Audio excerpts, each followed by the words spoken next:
Hey Phil, this is Cameron. Hey, what's up, Cam? Man, I gotta talk to you about something. Have you been watching the news? Dude, what is going on?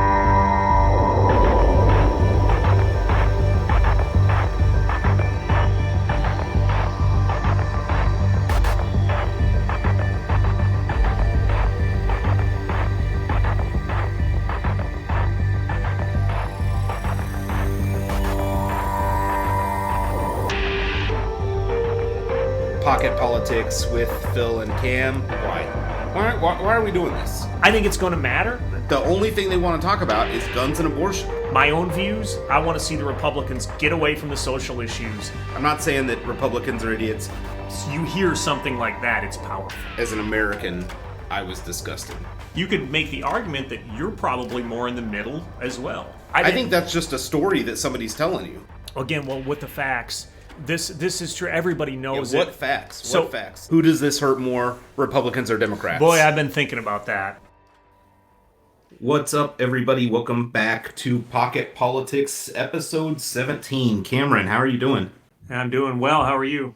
I'm doing excellent. So, pretty eventful week. You know, we had a blockbuster January 6th hearing. Looks like it's going to be the last one, or the business meeting as they talked about it.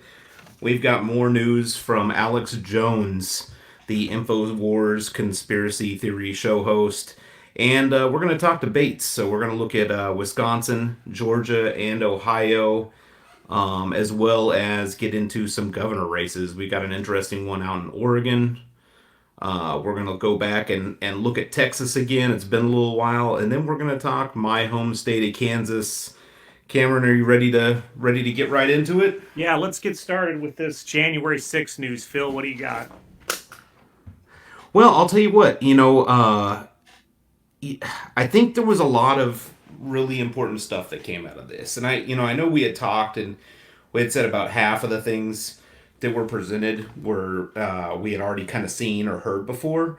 But I still think there was a lot of new stuff, with a lot of new audio and video that we had never seen before that's really kind of important. And I think the biggest takeaway is that every action that they took, whether it was the riot on the 6th, the just blatant election denial, the fake electors, all those things, that was all premeditated. And so I think overall, that's my biggest takeaway, is that this was all planned by the former president and his advisors in advance, like well in advance, before the election even happened, as a matter of fact.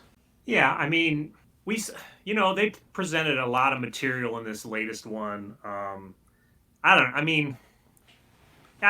me, watching it, I just felt like a lot of the stuff was, stuff we kind of knew, stuff we'd seen. I mean, I get your point. Some of this just kind of drilled it home, if you will. But I don't know. I mean, I guess myself, I wasn't really blown away by anything I saw. I mean, there was interesting things. There was definitely things came out of it. But, we did see some new footage, all the different congressional leaders as they're scrambling, trying to get response from like Fort McNair and all the National Guard. I mean, that was kind of interesting seeing some of that stuff. Did you pick up on that, Phil, where you basically had Schumer, McConnell, Pelosi, John Thune was in the background, and several of them as they're standing around basically kind of begging for National Guard? Yeah, well, not just National Guard, but they were like, calling the governors, trying to figure out what they could do. They were getting all the extra, they were like, hey, look, we got troops at Andrews Air Force Base. Let's try and get them in here. I mean, there was a whole slew of different things that I thought were, I don't want to say informative about that, because we kind of knew that. But it does kind of put to bed the rumors when certain Republicans are trying to say that Nancy Pelosi didn't do anything about the response, I would say it does a fairly good job of shutting that down, because you can see her in there making all these calls, standing there with legislators from both sides, right? Senators and congressmen as well. Yeah, I mean, it looked like several of them were kind of working together on that. There was some interesting clips there that we saw. We also heard from Elaine Chao with her interview. Basically, for our listeners that don't know, Elaine Chao is the wife of Mitch McConnell. And so, we got a chance to hear that. The China sympathizer, as President Trump, referred to her last week. Yeah, well, yeah. it's interesting too because he liked her well enough to have her on as part of his cabinet for a long time, and then Elaine Chao ends up resigning after the January 6th attack. So we got to hear some from her. She and my kind of takeaway there was she just basically said, "Hey, my philosophy, my personal values were all just kind of maxed out, if you will, after that attack, and I think she just couldn't deal with it anymore. Is the takeaway I got from that? Which I mean, I think we all kind of knew that, but I mean, isn't that kind of what you gathered from that, Phil? Yeah, I did. I mean, I didn't think that there was any major news that came out of that. It's just more kind of people that are in the inner circle, right? I mean, she was a cabinet member, and that's about as high as you get, right? Like, I mean, the cabinet members are like probably the most senior people um, in the government, right? Other than the Yeah, president, the vice president. yeah, and I I mean, feel they're like the we ones who haven't. hold the power to forcefully remove them, right? Right. Well, and I also feel like we haven't really heard much from Elaine Chao since she resigned. I mean, honestly, I think she's kind of been out of the spotlight. I haven't heard much from her. Have you? No, other than like I said, the former president calling her like a semi-racist epithet last week when he was mad about what was he mad? He was mad about something Mitch was doing, I think. Yeah, I don't even think he was Um, mad at her necessarily. I think it was all at her husband, but he just decided to go off on her. yeah, and he called her Coco Chow, which again I don't really get, but a lot of people are saying that it has racial connotations to it or racist connotations. Yeah, whether we get Um, it or not, it you sounds know, like there's a lot of people upset about it. So, um, Yeah, absolutely. The other thing I thought was interesting was that they went back and played some of the speeches that were delivered on the House and Senate floor, immediately after, and kind of highlighted how certain politicians that may not say they feel that way today about it felt at the time.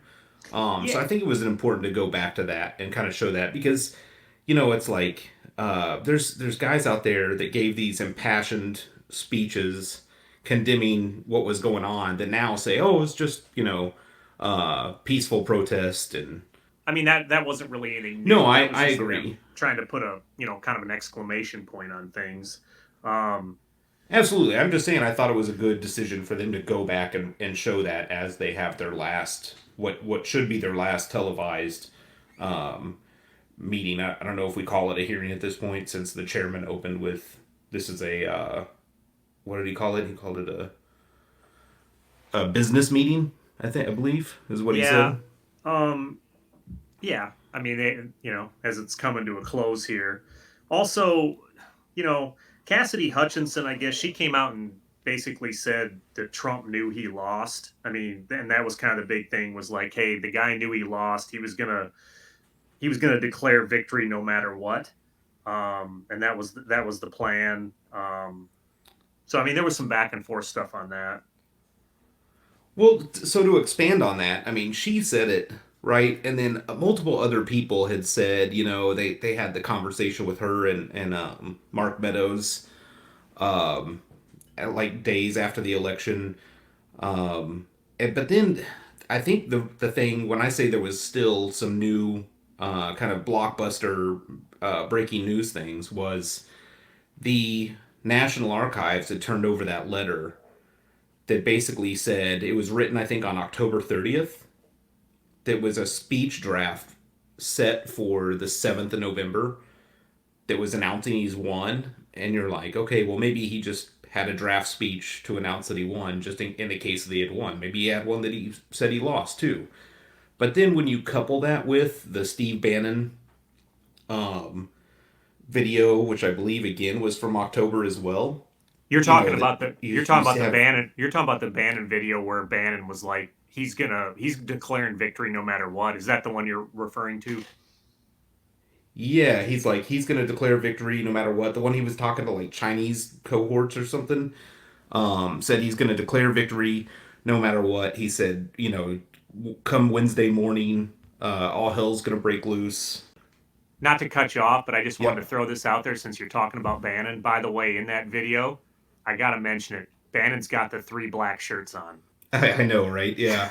I But sorry, what I I was had gonna to say say it. is that no, you're good. What I was gonna say is that he even said in that video that he's like, we know that the mail-in ballots aren't going to get counted, and that more Democrats vote by mail, and that the whole plan from the start was just to say, nope, stop counting the votes. Election day's over. I win. That's it, right? So it was pretty telling stuff. I think we kind of like knew there was some there, but we didn't Yeah. really know that.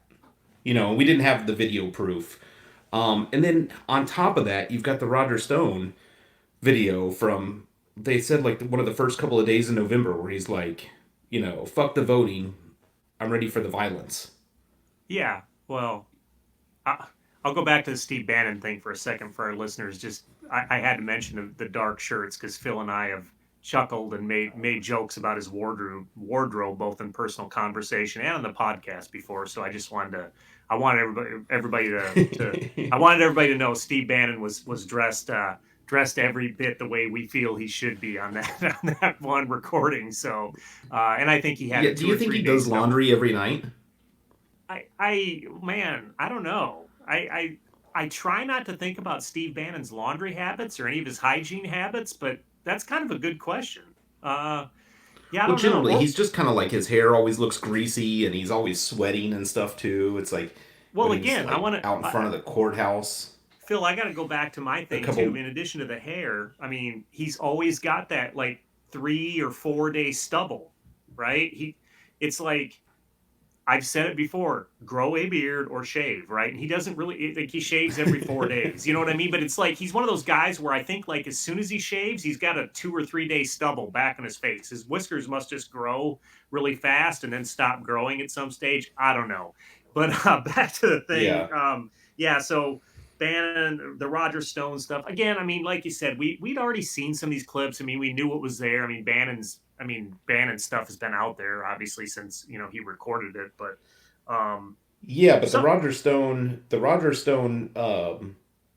So I guess what I'm saying is that the Roger Stone video of "fuck the violence" or "fuck the voting," let's get straight to the violence, or something along those lines.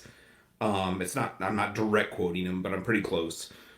That I had never seen before. I don't know if you had, but like I said, the combination of those, and then combined with that letter that the National Archives turned over to the committee that showed that draft speech, clearly shows this was premeditated with multiple different people, different parties involved, and this was the decision they had made to do from the start. You know, yeah, something else too that was kind of interesting was, did you notice how um there was no Ginny Thomas really? She was basically absent from all this, and that was kind of interesting. I mean, I thought that was kind of going to be a pivotal part of this final one, and yet not much on her. well, you also got to remember that the conditions under which she testified, it wasn't recorded, right? So Yeah, she I didn't allow for that stuff. So all as they were going to have was written stuff too. And guess what? If she pled the fifth, every single question, or maybe half the questions, or whatever the case is, you just don't get as much. And if you don't have a recording of it, it doesn't hold the same weight as the videos of like Roger Stone pleading the fifth. You know what I mean? Yeah, no, yeah, I just it was something kind of note that hey, there really wasn't anything to her being in there. Um, but yeah, I mean, you talked about the wrap up and such. What's next for this committee in your mind?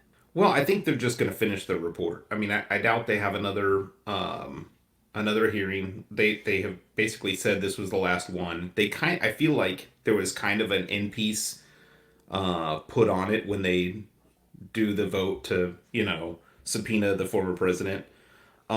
But if when we talk about that, so do you think he responds to the subpoena? Nope. Now I will Okay, say because this: because he there's sub- he submitted a statement like yeah, immediately to he did. Benny Thompson, but Yeah, it was in no way a response to the subpoena. no, it was like a 14-page rant basically, but I don't know. I don't. I don't think we're going to get anything from this. I mean, the committees, they I feel like they haven't really pressed everyone on subpoenas before. I don't think we're going to get anything from Trump. The only way we would get something from Trump is if he decided that he wanted to come out and tell his story. Now, do I think he's going to do that? No, but you never know with that guy, right? I mean, he has blown off what advisors and lawyers and everything have told him before and started talking about things. So that's the only way I guess I see something happening is if he just out of nowhere decides that, you know what, I'm going to go out and tell my story. Well, But personally, that's kind I of don't think that's what going to my happen. yeah, that's kind of my thoughts too. Is that there's like it's like if he doesn't respond to the subpoena and go give testimony right in front of this committee, is it because he doesn't want to, or is it because his lawyers are stopping him and preventing him, and the people around him are preventing him from doing it? Well, I mean, I, Um, I would say that if he doesn't talk, it's probably because he doesn't want to, Phil, because we've seen before that he's blown off what advisors and lawyers have told him. Like I said a minute ago, like I feel like they don't fully have control on him. And I just think if he wants to talk, he's going to talk. Now, I don't, but again, I don't think he wants to. So, um, I don't think we hear from him. I don't think this goes anywhere. I mean, this committee, I mean, they're kind of at the point now where they've got to get this thing done. It's like, hey, wrap up. You've been going on for months and months now on this. Get your report out there. If you got this solid report, get it to the DOJ because whether they want to or not, they're gonna probably have to be done come January because in all likelihood, the Republicans are going to have the House, and they'll axe this. They would axe this committee in a second. So they're going to have to. They're going to have to oh, wrap up. absolutely. So, I mean, Now, do you think they refer the subpoena, or do you think they refer the lack of response to the Justice Department? maybe. I mean, they could. Um, I mean, they could. you, What you're saying, Phil, is that the lack of response by former President Trump. Is that what you're saying? yeah, because they can. I mean, just like they did with Steve Bannon, the Justice Department got him on contempt of Congress, right? Right. I mean, they could. I don't know. I Um, I just think they're going to wrap this thing up and be done with it. And I think Trump's going to get away without really doing much here, or I say doing much without getting involved here. And I don't think, honestly, the DOJ has the appetite to get him involved. I don't think President Biden wants us to go down that road. I mean, I think they've gathered a lot of stuff. They'll turn over what they can to the DOJ. I think they're going to look at things, but I mean, I don't know that they go and press Trump all that much on this. My opinion. I mean, I could yeah, be see, wrong, but I I disagree, and the only reason I disagree is based on Liz Cheney's closing remarks, right? Um, when she basically said we're not just here to hold the henchmen who carried out this act accountable. We're gonna hold the people ultimately responsible for it too. Again, not a direct quote, but something like that. When she said that, it seemed kind of eerie to me, and I was thinking, like what, they are probably gonna at the very least refer this contempt of Congress case to the Justice Department, um, because they so know they can get a conviction. You so know, okay, but then the Justice Department has to do something with it, and I just don't know that they have the appetite to really, really go after Trump. I don't. I just yeah. I mean, I agree with you in the fact that Cheney did hint that in her statement or closing statements, if you will, but I just don't know that there's appetite to go after him on this. I could be wrong, yeah, but but they're already going after him for other stuff. yeah, Why is this so different? I don't know. I don't think there's the appetite. My opinion, like I said, I could be wrong, but I mean, like everything, I guess we'll wait and see. The report's gonna have to get done, like I said, fairly quickly. Did you hear anything on when they want to have this report and their final stuff all turned in? I mean, I haven't, but I think most of us just assume it has to be before January, right? Yeah, I was gonna Um, say I would think be, they would probably have it done before Christmas. I would think. I mean, wanting to have everything turned yeah, in. because I mean, half of the committee is going to be gone uh, next year, right?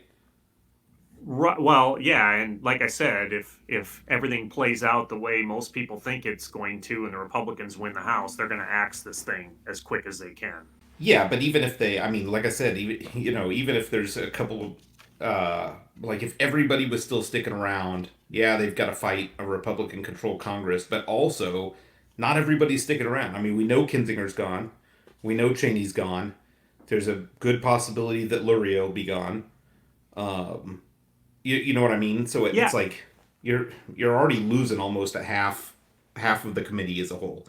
yeah, I haven't Um, heard about any of the other now, people on there being vulnerable, but I mean, obviously, like you said, Cheney and Kinzinger gone. So, and then you mentioned Luria. I mean, Phil, you think she's got a pretty good shot at getting beat? I mean, I'm not trying to segue into races or anything like that, but just you mentioned her. I mean, do you have a gut that says she's going to lose, or well, no, I just think that we have seen Virginia, obviously turn.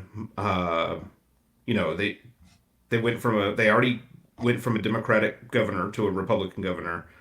Um, it wouldn't surprise me if she's gonna fight a close battle. And you yeah, know what? I just pulled it up too, so there's not a whole lot of good polling out there, and not a whole lot of recent polling, but it's close. yeah, I think it's Uh, closer than people thought probably going into this election. But I'm sorry, I didn't mean to turn this into races. We're going to get to those later in the show. I'm sorry. I'll let you go back into the January 6th stuff, Phil. yeah, no, that I think the one final thing that I want to say about this is so what does this whole thing say about this giant chunk of the country who just think this was like legitimate political discourse or that it was a peaceful protest? I mean, everybody can see the video, you can see the audio, the evidence is fully laid out. We know it was not only intentional but premeditated, right? There was coordination going on between some of these far right groups and potentially Secret Service members and advisors to the president and possibly even, presidential staff members. So, Where are we at in this country that like overwhelming evidence can't convince people that this is a bad thing? because the majority of the country's not paying attention to the January 6th committee. They're not.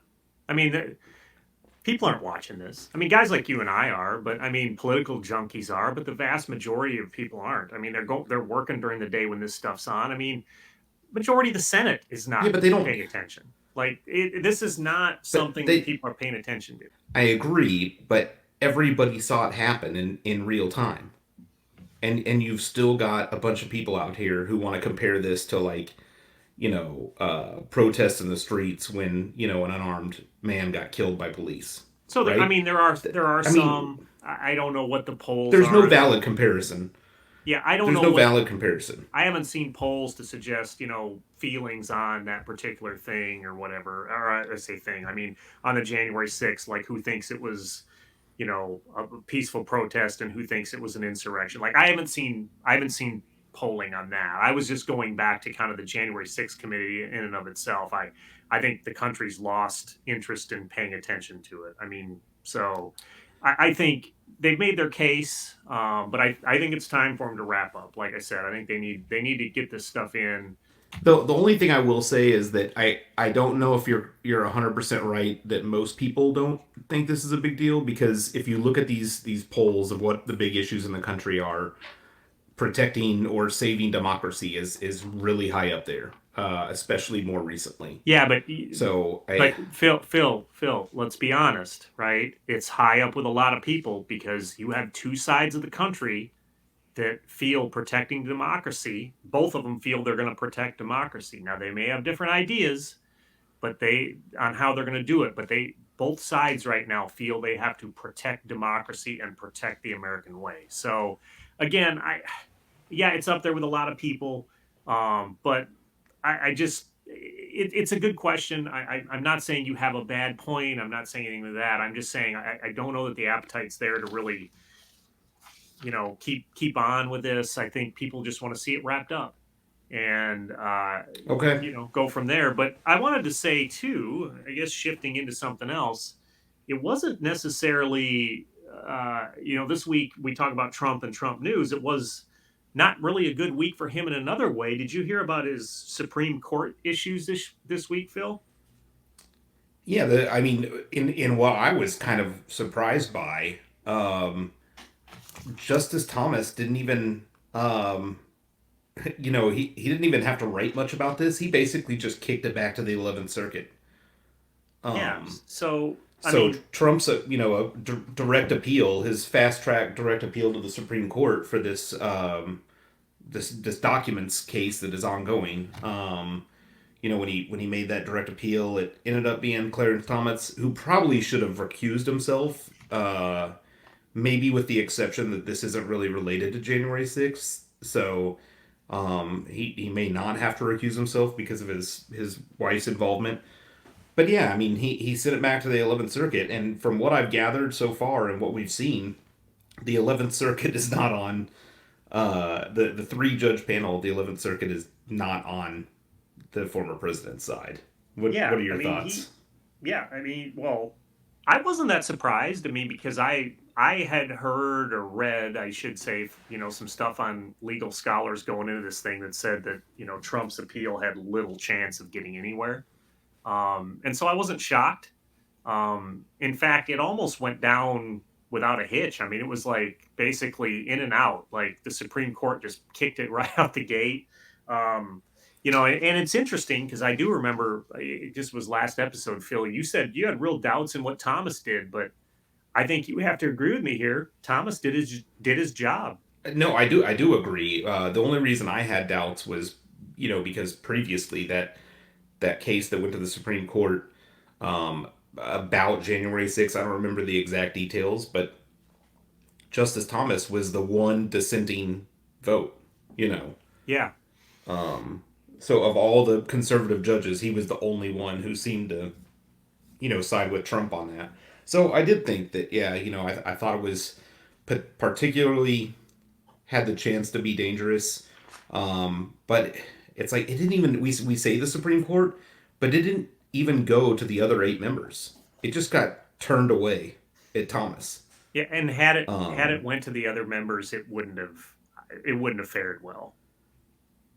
no, I agree, but it's like I don't think Thomas wrote a decision on it. He just declined to to take it Yeah. basically. I couldn't find that there Um, was any dissent which written. yeah, which is a really um for him not to even write a decision and then just drop it and send it back to the 11th Circuit just shows the lack of credibility of Trump's legal positioning in this case. You know what I Yeah, mean? I think that you're exactly right. I think he looked at it and it wasn't worth his time, for lack of better words. And I think he just like more or less like just get this out of here. Because don't you think? I mean, Yeah. had he had to put any real thought into it, it would have been this great judicial case and all this that he would have wrote a dissent. Don't you think? I don't necessarily think he would have written a dissent. I think he would have written an opinion though. Something. You know what I mean? Like Yeah, he I would have at mean, least had something written that said, "This is why I'm making this decision. This is the background information." Now, I did hear yesterday. I heard Ellie Honig, I believe is his name. He's a former Justice Department prosecutor, I believe, and he was talking about this, and he said, what the Trump team tried was not actually that far off. He said, but they're so incompetent, they didn't do it right.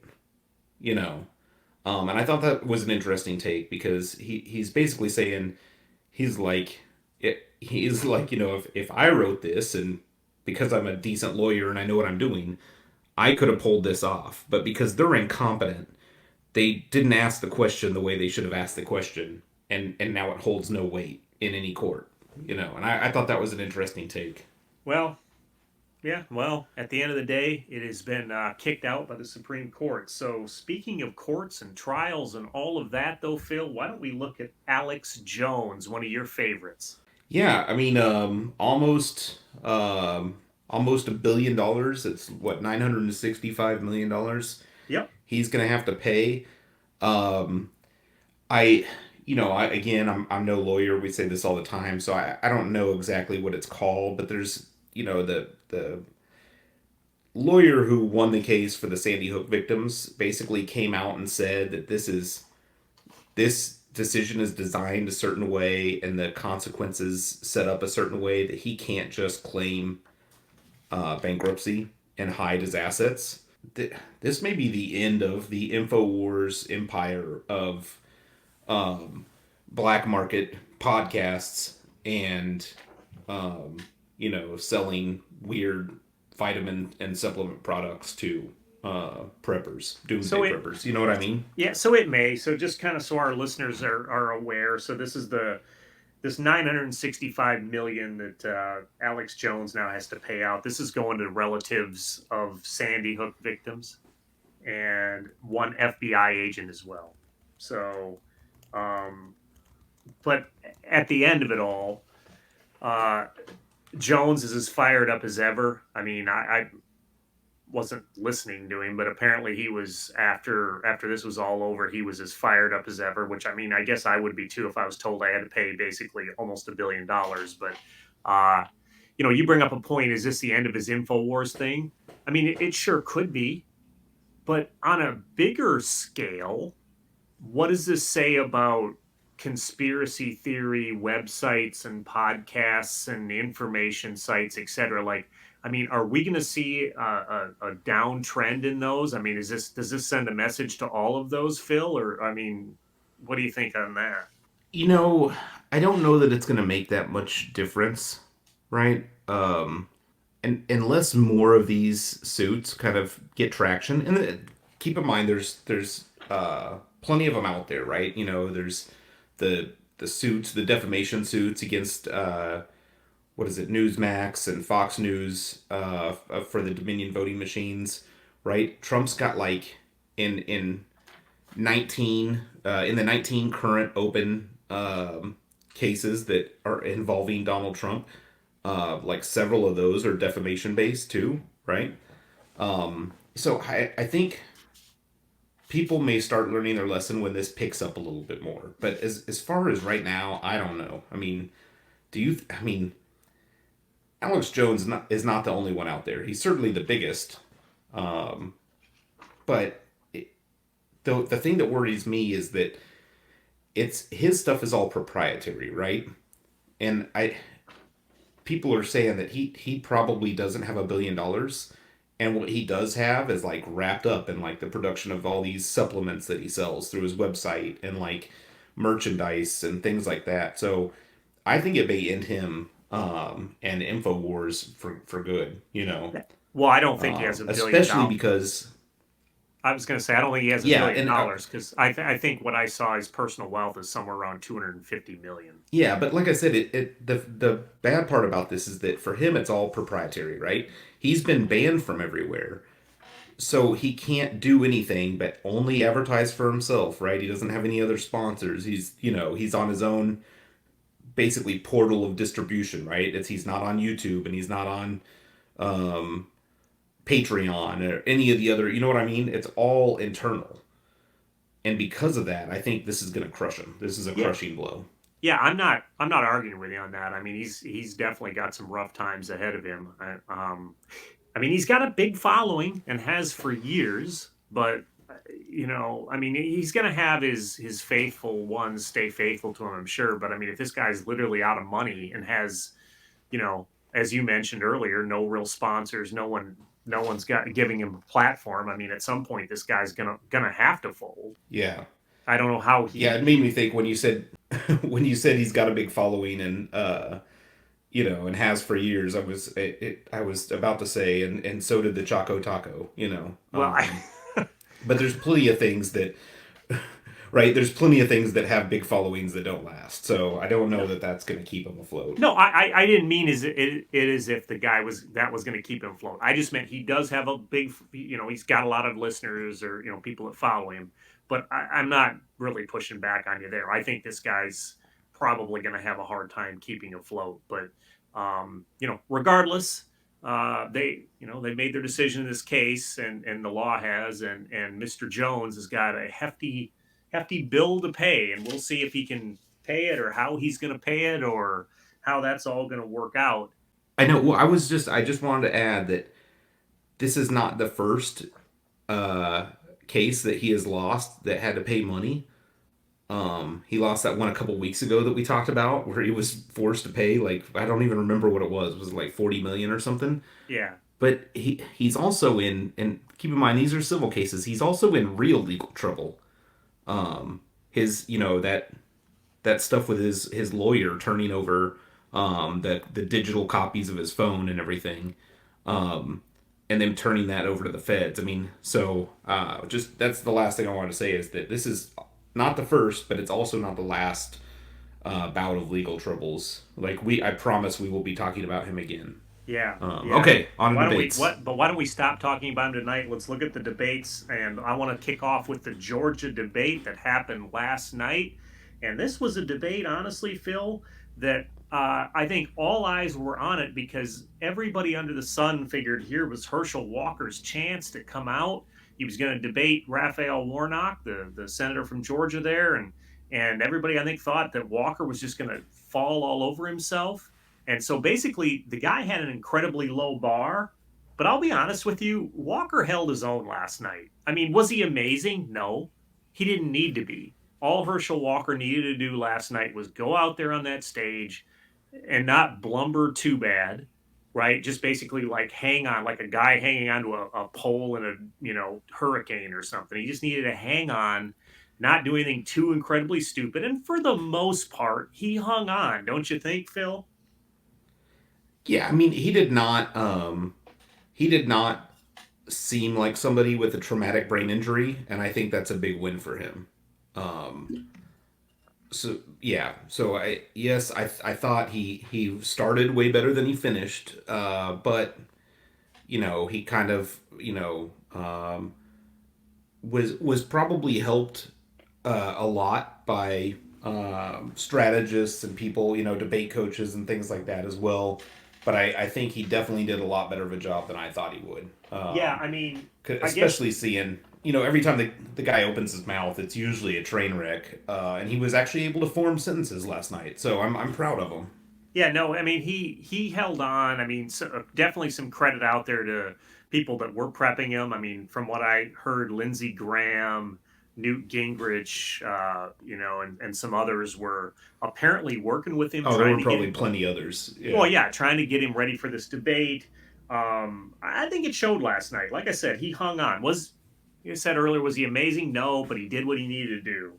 Um, Warnock, on the other hand, I mean, he did stay cool and calm through the debate, which is kind of what he's known as, right? Is this kind of calm guy, but he seemed kind of low energy at times. I mean, I think this was a night where he could have maybe come out and really, really took it to Walker potentially, right? I mean, and I almost think that Warnock looked like he was going to come out there and just maybe his strategy was I'm just going to let Walker lose this thing. But I mean, I think Walker did better than he thought he was going to do, and I'm not sure Warnock made a very good impression last night. I'm not saying he was terrible, but I just think he kind of lacked energy. I mean, he didn't really seem to push Herschel Walker on the abortion allegations. Um, if anything, I mean, Walker was attacking him, saying, "Hey, I am not a politician. You've got one right here. You got, uh, and he's a direct link to the Well, president. yeah. And so I I mean, mean, he if said he anything, said I think he was I don't think he won by any means, but I think this is a classic case of right. It's just like 2016, right? President Trump like is like pacing around and walking over and standing behind Hillary, and Hillary's just following the rules. This is a classic case, right? Like Herschel Walker kept breaking rules, kept interrupting, kept talking over his time, doing all these things, trying to get extra rebuttal time in there and extra rebuttals. And Raphael Warnock just was cool, calm, and followed the rules. he Now, was. does it work out for him? I don't know, but yeah, I mean, Walker said that multiple times about how, oh, you and Joe Biden. He's clearly just trying to, they're just trying to use that as a point to drive home that people don't like this president and anybody Well, associated with him. You know, were you surprised though that Warnock didn't press him more on these abortion allegations? negative. I was not surprised at all. So you weren't I expecting mean, that. I don't think. Yeah, I would have stayed as far away from that as possible. One, Herschel Walker is probably doing his own damage by just denying it, and then even though there's the trickle of more information that persists to come out, his own family has spoke out against him. Now, some places like Arizona, that gets you elected. Um, but who knows? I mean, I just feel like that was too low of a blow for a guy that's a pastor at Martin Luther King's church. You know what I mean? Yeah, I mean, But like I said, the one I was just gonna say, the one blow that he did take was calling him out for saying that he was, a police officer at one point. And he called that out, and then the hilarious moment, the entire crowd laughing at Herschel Walker because he pulls a badge out, and then of yeah, I mean, course begins to get scolded by the moderator. yeah, he did, but I mean, honestly, that was probably a good tactic by him. That is a classic diversion tactic where out comes this badge and everything just pauses because hey, here's a shiny object. Literally, there was a shiny object, a badge, but hey, here's this shiny object, and quickly let's put all attention on that. So, I mean, it actually maybe wasn't a bad move on Walker's part. I mean, did the crowd laugh? Yeah, I mean, yeah, but like I said, nobody was I'm gonna expecting a lot out of disagree. this guy, so I don't think it was that big a deal because at the end of the day, right? I mean, this thing was about swaying voters down there in Georgia. Number one, I don't think there's very many voters to sway in Georgia. I think most people have made their mind up already on this race. So, um, my 2 cents on that. Yeah, I'm gonna disagree with you. I think it was like particularly hilarious, not laugh with him but laugh at him moment. And a lot of the stuff, like I said, I told you earlier, I've been seeing, people are just ripping this guy apart for that on social media. I mean, there's all kinds of memes. I sent you the one of him, holding his badge up with the Paw Patrol crowd. Yeah, There's just a bunch of funny stuff out there. People are running them through on this. like I said, I don't think Um, this debate though overall changes much. I think this is a debate where I think a lot of people in Georgia have made their mind up. I think this debate happened. I think people were maybe expecting a little more fireworks out of it than they got. Warnock does have a little slight lead in the polls, but I think this is one where Republicans are going to come home to roost. I've seen some reporting here recently that talked about, polls having been wrong in 2016 and 2020 and polls undercutting the Republicans and how watch out, likely Republicans are going to perform better than the polls are suggesting. And so I just think the red state of Georgia, or a largely red state, I think Walker's going to win this one. I think he's got. I think he's got the Republicans behind him by and large around the country. People have not turned on him with the abortion scandal, and I think as we move down here into the midterms, I think this one is going to flip, and I think it's going to head right into the Republican hands, and I think we are going to have Senator Herschel Walker. Um, let's move on to another debate. Earlier we had the Wisconsin debate as well. I kind of think this goes a little bit of the same direction. I don't want to spend too much time on this, but I don't really think there was a real clear winner in that either. no, I don't think I so. think I they don't think. both. Yeah, I don't think so either. They both. I think you were getting ready to say it too. They both really just kind of punched back and forth. Um, Johnson was focusing on crime, trying to paint Barnes as a defund the police guy. Barnes was pushing back certainly on that.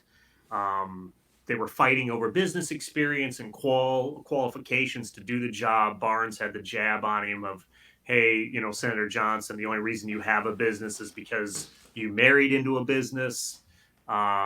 There was kind of the ending there where they were both asked to say something that they admired about their opponents, and each of them, I think, said something about they admired them being family people, and then Johnson at the end he threw a jab in about I don't understand why given that he grew up in a good family, where I don't understand why Barnes hates America or something to that effect. I'm not directly quoting Senator Johnson. Yeah, That that that gained a drew little bit some of boos. notoriety, I mean, that drew some boos, but but yeah, the thing is, though, again with this race, this was a race where Barnes earlier in the summer when that primary first happened. I mean, he got out to an early lead in the polls. Johnson's up by 6 now in the polls, and he just keeps climbing. Barnes is sinking. Wisconsin, I really don't think is ready for a progressive in a statewide race to win the Senate. I think Johnson wins this thing easy. I actually think Johnson's going to win this thing by 10 when it's all said and done. Yeah, I agree. I think this one has shifted so far towards Johnson that it's just really not gonna. I don't think Barnes is gonna win this one. No. But we did have a debate that I would say definitely, in my opinion, had a winner, and that'd be the Ohio debate with Tim Ryan and JD Vance. Did you get a chance to see any of that? I did, and I will say this: Okay. Tim Ryan is putting up a fight. This is a state where, 6, 10 months ago, whatever, no one was giving the Democrats any shot in Ohio at all. And Tim Ryan has put up a fight, and he's done it. I mean, I got to say, he's done it by running a good campaign. And going back to the debate, though, I mean, you say a clear cut winner. I mean, they were punching back and forth like other debates. I mean, JD Vance wasn't just standing there, but there was No, I jabs on agree, but I abortion. think There was jabs on yeah, I abortion. There agree. was a lot. I mean, yeah, there was. Phil, didn't you have a couple clips you want, or at least a clip you wanted to play from this one also? Yeah, so we'll go ahead and play the clip, and this is just examples of Tim Ryan kind of running the floor. And so yeah, here we go. Like just a few weeks ago in Youngstown, on the stage, Donald Trump said to J.D. Vance, all you do is kiss my ass to get my support. He said that. That's bad because that means J.D. Vance is going to do whatever he wants. Mitch McConnell's given him $40 million. He's going to do what he wants. And Peter Thiel gave him $15 million. He's going to do what he wants. And here's the thing that's most troubling about this lack of courage is that after Trump took J.D. Vance's dignity from him on the stage in Youngstown, J.D. Vance got back up on stage and started shaking his hand, taking pictures, saying, hey, aren't we having a great time here tonight? I don't know anybody I grew up with. I don't know anybody I went to high school with that would allow somebody to take their dignity like that and then get back up on stage. We need leaders who have courage to take on their own party. And I've proven that. And he was called an ass kisser by the former president. Yeah, so as you can see, I mean, like I said, they were both back and forth, but this is just kind of Tim Ryan laying it down, just putting it out there. It's like not only did he talk about you know Trump talking about him kissing his ass, but he also kind of related it back. He's like nobody that I grew up with or went to high school with. I mean, I think he did a really good job, and he had several of these. I mean, we could probably play like 10 or 12 clips. Yeah. Uh, of each person. But Here's the other one I've got is just him kind of nailing JD Vance on the January 6th thing. yeah. So So we'll play that one real quick and then we can dig in. All right. all right. We had 140 cops, United States Capitol Police, get injured during the insurrection when they tried to overthrow the government. Beat them upside the head with lead pipes, spray them with pepper spray. The one video we saw, the cop got jammed into the door, right? J.D. Vance raised money for the legal defense fund of the insurrectionists. This is the kind of extremism, JD, that we wholly reject. You have video posts. Don't even try to deny it. We got your Twitter posts and everything else. Everybody's seen it. He said, help these guys with their legal defense fund. Now, can you imagine one guy saying out of one side of his mouth he's pro-cop, and out of the other side of his mouth he's raising money for the insurrectionists who were beating up the Capitol Police? The one guy he tried to raise money for got 4 years in prison. This is ridiculous. I'm not taking a back seat to you. I brought $500 million back to fund police in Ohio. Yeah. What do you So think? well, here's what I want to say about this one. Overall with Tim Ryan, I mean, this is what this guy's doing. He's like I said, he's running a good campaign. He's trying to distance himself from his own party many times, right? And he was doing that in the debate, right? He was talking about how Vice President Harris is absolutely wrong on the border. He disagrees with Biden on a number of issues. I think Tim Ryan's come out and even say he doesn't want to see Biden run in 2024. These are things that are appealing to that moderate, middle of the road, if you will, kind of red leaning Ohio. he showed the other night, like him and JD Vance definitely differ on abortion, foreign policy. They are not in agreement on that, and they were going back and forth on Ukraine. Um, Vance is attacking him on crime, saying, "Hey, you're weak on crime. You're in with Joe Biden and all this." But this is what I want to say about this race, though. Overall, this is, like I said, a race that the Democrats are finding themselves doing well in. And you know what? This this is a race where I have personally thought throughout the summer that, numerous times that Ryan was done, right? Put him out to pasture, he's done, blah, blah, blah. And he just keeps coming back. He's hanging in there. I mean, this race is, I think, literally a toss up. And the interesting thing is Democrats' momentum in several states seems to be going down. I mean, Warnock's climbing a little bit in the polls, but aside from him and Vance, I mean, you got Fetterman sinking in the polls. It looks like Nevada is as each day goes by, looks like that's more and more likely to go to the Republicans. I mean, this may be the Democrats' real shot at flipping a seat in the Senate. And what I find interesting is Tim Ryan is sitting out there and he's getting very little money from the national, from the Democrats on a national level. And I can't for the life of me figure out why the Democrats are not pumping more money into this race. And Tim Ryan, he's trying to, make this a rallying point, like a David versus Goliath thing. Like, well, I'm just going to go at it on my own. But I mean, Phil, I mean, why aren't the Democrats giving this guy a lifeline out there in Ohio? Well, I don't really know, and I'm not going to speculate on this whole where to put money and how they decide, what. But he has kind of said that. He's publicly said, and we talked about it on the show, that he feels like he's on an island. But do I think he's strong enough to overcome it? Yes. Do I think if some other races shift and they get further apart, will he maybe get a little bit more support? Yes. I will tell you, it looks like President Obama is going to be traveling to several swing states in the next couple of weeks, getting involved. So it wouldn't surprise me if he goes and into Ohio and helps out with that. And that's big. So Yeah, but I don't. sometimes that's even better than money. Yeah, but I don't know if he wants that. I mean, I actually think this may be one race where he maybe doesn't want Obama or Biden around him. I mean, I think Yeah, he'd rather. I I think will say, I think he'd rather have the money personally. And yeah, I will say that that's speculation because the only state that I know Obama is going to for a fact is Wisconsin. Um, but with that being said, who knows what we'll see. yeah, I just think that, in my opinion, I think the Democrats have. I think a lot of national Democrats have a bone to pick with this guy. I think they're turned off because he's bashing them. He's not buying into all the ultra liberal causes that the big billionaire donors that funnel money into the Democrats are necessarily in favor of. And I think he's made people mad, and I think they're just kind of shunning him. That's my opinion, and I think it's a foolish I think thing. you have I think it's I a think you foolish have thing. no I think you have no real clue of how the liberals, the like liberal side of Democrats feel if you think that billionaires are supporting their causes. Plenty of them are, I but think you're way off the map. but There are billionaires that support Democrats, but there are not the like there's the tons of progressive dark like really. there's a ton of dark money. I mean, between Bill Gates and all these other billionaires funneling money in. And I'll be honest with you, I think Tim Ryan's rubbed him the wrong way. And I think the purse string I, holders, if you will, I'm the not going to Democrats aren't I'm not aren't going to ready to disagree with you funnel on in that, money. And Cameron. I I'm think not it's going to disagree with you that there is.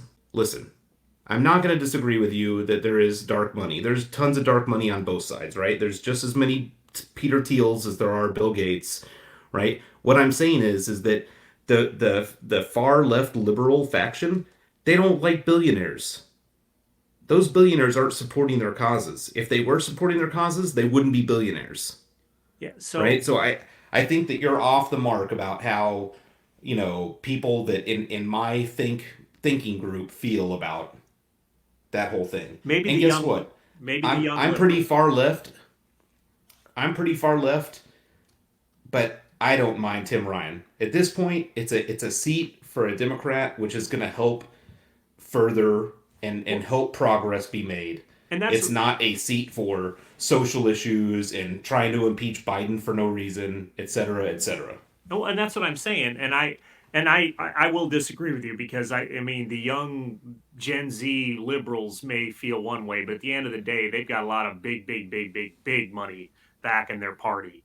And I will say this though, my 2 cents. I think the Democrats should be funneling money into this race because it may be one of their only shots. I mean, they right now are facing an uphill battle to keep that Senate, and I think Tim Ryan may actually be one guy who can flip a seat for him. He may be the only one who's sitting in a position to flip a seat for him. And I think they ought to, I think they should be funneling some money over to him. But we'll That's see fine. though. I just think that I think you're off base if you think you know those like the beliefs of a voting bloc that you are not a part of.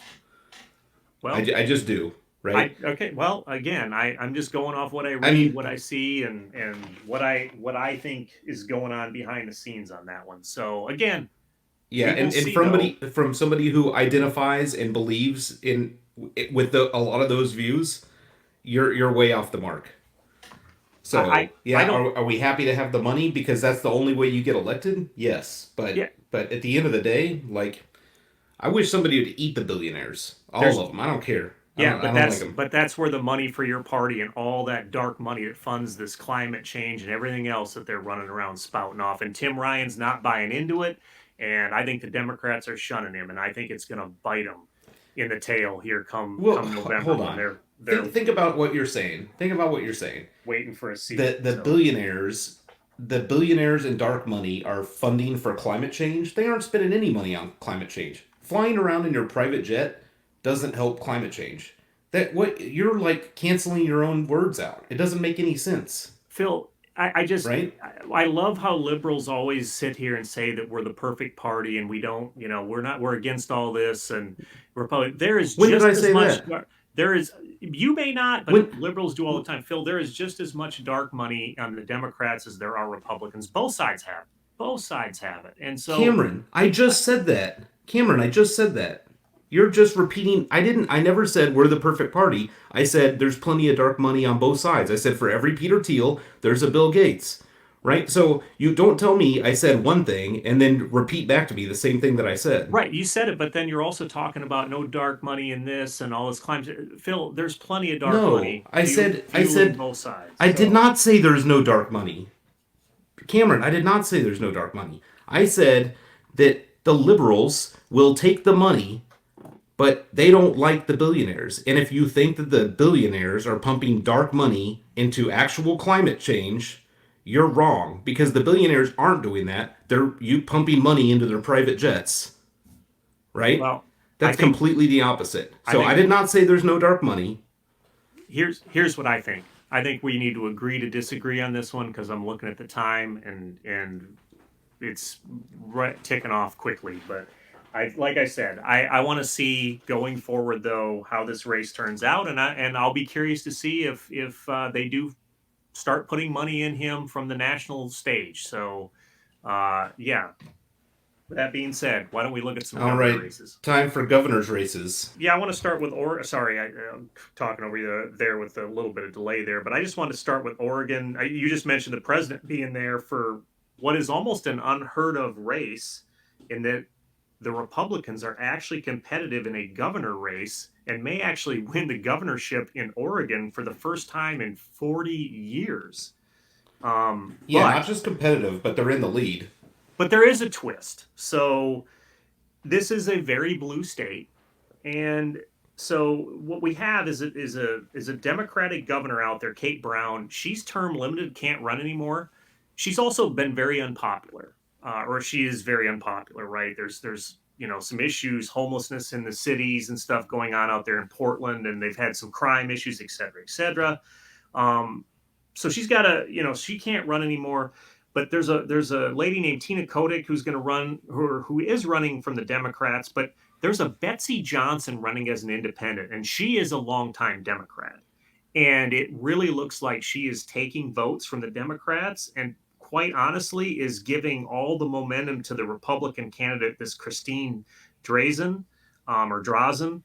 And all indications are that the Republicans are going to win. I think that's just crazy that they're winning out in Oregon. And again, I don't even think the Republicans are necessarily doing a great campaign out there. It's just the simple fact that I think the Democrats are this independent in the race really is hurting the Democrats, don't you think? I do agree, but I also agree there's just some dynamic to that. I mean, we were talking about it before we started recording, but Oregon is such a weird dynamic when you look at the fact that you've got probably one of the top three most liberal cities in the country embedded into what effectively is a like a Idaho panhandle environment outside Yeah. of the cities, Yep. right? Yep. It's there is like this super liberal bastion embedded right in the middle of a majority far right, some even alt right culture throughout the rural parts of that state. And in all fairness, the homelessness problem is out of control. They've got all kinds of problems in Portland. I mean, it doesn't surprise me one bit that people. So it doesn't surprise me that people are fed up. And at this point, I think this is really one of those cases where you've got a lot of moderate Democrats that are just gonna like either not vote or vote independent or Republican because they're not satisfied with what's going on. And honestly, I was in Portland earlier this year. I can't blame them. Yeah. Well, It's yeah. just It's interesting too because this Betsy Johnson is, like I said, very much a Democrat, or isn't anymore officially, but she longtime Democrat, and so I guess she is kind of the de facto. I'm not happy. Let me just throw my vote to her. Um, but I mean, it looks like Oregon may have a Republican governor, like I said, for the first time in 40 years, and that's just crazy. I would have, to me at least, thinking blue Oregon, I would have never guessed a year ago that we'd even be talking about a competitive Oregon governor race, much less saying, that a Republican may win it. So pretty crazy there. no, I agree. We'll see how that plays out. Why don't we go down to Texas though for a quick update on that governor race down there? It looks like that one's tightening up a little bit. It is a little bit, but I almost want to say not much has changed. If you go like when I was looking at it earlier, if you go look at the little graph that they put on 538, it's like pretty much two straight lines left to right.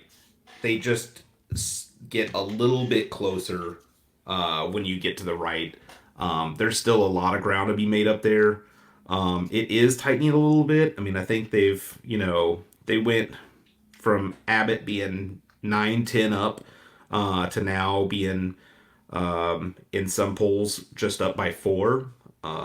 So we'll see. I mean, it's still very hard to tell if O'Rourke actually has a chance. I've actually, I was But going to he say, he is making some improvements. yeah, I haven't heard much about this race, to be brutally honest with you. I mean, we were hearing a lot about it some months ago, and then there was, the shooting down there in Texas, and then there was some stuff in the news, but I haven't heard much about this. To be honest with you, I think they've had some debates, but I mean, they kind of flew under the radar. I Have they had debates? I don't know. I mean, if I thought I heard obviously about they one. I flew may under be my wrong. radar if they have had them.